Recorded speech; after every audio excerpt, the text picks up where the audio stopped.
જો આમ તો છીપડી જે ગામ છે ને એ આપણા માન્ય ધારાસભ્ય છે રાજેશભાઈ, એમનું પોતાનું ગામ છે છીપડી.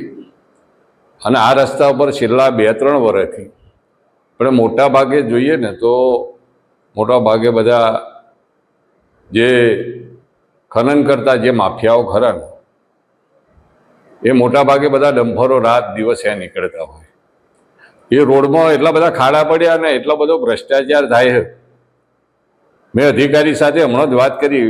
મારા સમયે એ રોડ પંચાયતમાં હતો અને પંચાયતમાં એ રોડ રિસર્ફેસિંગ મંજૂર પણ થઈ ગયેલો, પણ સંજોગો વસાત એ રોડ બનાવ્યો નહીં અને એમને કઈ સ્ટેટમાં તબદીલ કર્યો અને તબદીલ કરીને આજ દિન સુધી એ રસ્તો આજે પણ મંજૂર થયેલો નહીં.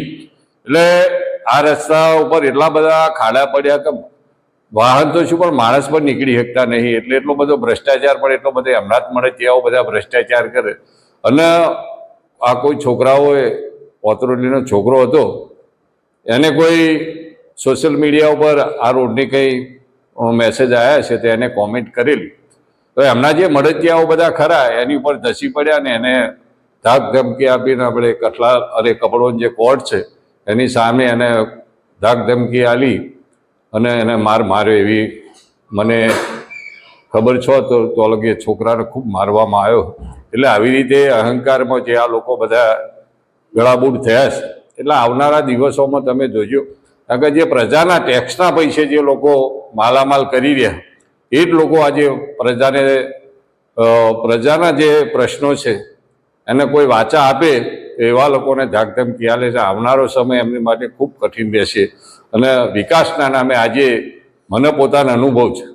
એમ કે હું તો ધારાસભ્ય હતો એ વખતે ખૂબ રસ્તાઓ આખા વિસ્તારમાં કોઈ બી જગ્યાએ, પણ મારા પછી જે રસ્તાઓ બને, અમારા સમયમાં જે રસ્તાઓ બનેલા એ આજે પણ એવાની વાત છે. પણ મારા પછી આ અઢીવરમાં જે મારા જ મંજૂર કરેલા જે રસ્તા છે એ રસ્તાઓ મોટાભાગે બન્યા.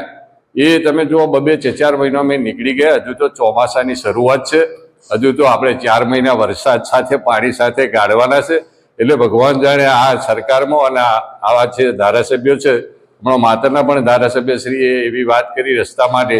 એટલે આ ધારાસભ્યો શું કરે છે અને ડિપાર્ટમેન્ટ એમનું જે છે સરકારનું જે શાસન છે એ શું કરે છે ભગવાન જાણે.